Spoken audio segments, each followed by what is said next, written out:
UP में ऐतिहासिक जीत के बाद जश्न यूपी में ही नहीं दिल्ली में मनाया गया। रोहिणी सेक्टर 15 के पूर्व महापौर निगम पार्षद प्रीति अग्रवाल के कार्यालय पर बीजेपी कार्यकर्ताओं और जनता ने मिलकर जीत का जश्न मनाया, जिसमें जमकर गुलाल उड़ाया गया।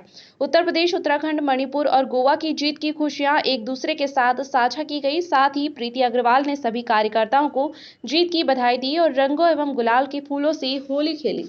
जो आपने एक कार्यक्रम रखा हुआ है, इसका क्या उद्देश्य था? इसका उद्देश्य बिल्कुल आप इसको राजनीतिक ना समझें बिल्कुल भी। ये हमने जो कहा जाता है ना, खुशियाँ बांटने से और ज़्यादा बढ़ती हैं, तो वही चीज़ है कि अपनी खुशियों को साझा किया है हमने। और सुबह से भी बहुत सारे फ़ोन कॉल्स आ रहे थे कि इतना बड़ी जीत हुई है, सब लोग बधाई देने के लिए आ रहे थे। तो हमने सोचा कि क्यों ना अपनी खुशियों को साझा कर लें, और वो बाकी हमने ऐसा सोचा था, सभी लोगों ने मिल के और ये कार्यक्रम किया है। तो बस ये अपनी खुशियाँ तो बांटने का हक हमें है ही ना।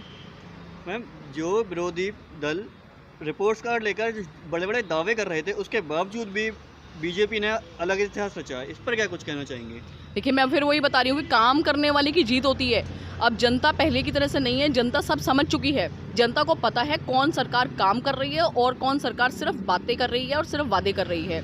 तो जो देश की जनता है वो देख रही है। आप देखिए ना, ऐसे ऐसे काम है जो कभी हमने कल्पना ही नहीं की। क्या आपने कभी अपने कार्यकाल में, आप ही से पूछती हूँ, आपने अपने कार्यकाल में कभी कल्पना की थी कि राम मंदिर का शिलान्यास हो जाएगा?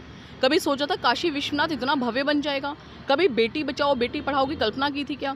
कभी स्वच्छ भारत अभियान की कल्पना की थी क्या? कभी ये सोचा था कि बहनों को चूल्हे में खाना बनाना पड़ता है, आंखों में पानी आ जाता है? तो कभी ऐसा सोचा था कि भाई इस तरह से उज्ज्वला योजना जैसी कोई योजना आ जाएगी जिसको प्रधानमंत्री जी स्वयं देखेंगे? कभी ऐसा सोचा था कि जनधन खाते खोलेंगे? कभी ऐसा सोचा था कि स्वच्छ भारत अभियान की एक अलग जग जाएगी? इज्जत घर के बारे में कभी सोचा था क्या? प्रधानमंत्री जी की जो मैं ये जो मैंने योजनाएं आपको भी थोड़ी सी बताई हैं, ये बहुत थोड़ी सी हैं। अगर मैं ये बताऊंगी तो सुबह से रात और रात से फिर सुबह हो जाएगी। इतनी सारी योजनाएं हैं जो कभी हमने सोची नहीं थी। आप देखिए ना, अनऑथराइज कॉलोनीज को पक्का कर देना, मतलब वो विचारधारा जो प्रधानमंत्री जी जो सोचते हैं, हम तो उसकी कल्पना भी नहीं कर सकते हैं।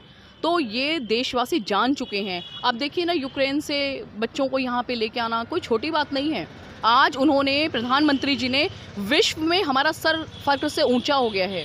हमें नाज है, हम नाज करते हैं, हमें फ़ख्र है ये कहने में कि हम भारतीय हैं। प्रधानमंत्री जी ने हमारा सर फ़ख्र से ऊंचा कर दिया है। तो ऐसे प्रधानमंत्री जी को नतमस्तक है पूरा देश। मैं कहती हूँ, प्रधानमंत्री जी इतना काम कर रहे हैं, इतना काम कर रहे हैं कि हमने कभी कल्पना नहीं की थी। तो ये आज जन जन, बच्चा बच्चा जान रहा है इस चीज़ को, और उसी चीज़ का परिणाम सामने आया है। किस तरह से योगी जी काम कर रहे हैं। लॉ एंड ऑर्डर देखिए, यूपी में जाते हुए रात को लोग घबराते थे, और आज आप देखिए कि यूपी में दिन में जाते हुए घबराते थे, और आज आप देखिए अगर रात को भी है तो लोग सेफ़ हैं, महिलाएं सेफ़ हैं। महिलाओं को पता है वहाँ पे कि आज अगर योगी जी हैं, योगी जी की सरकार है, तो हम सुरक्षित हैं। आज वहाँ की बच्चियाँ, वहाँ की बहनें, वहाँ की बेटियाँ इस बात को मानती हैं, और ये सबूत मिल भी गया है।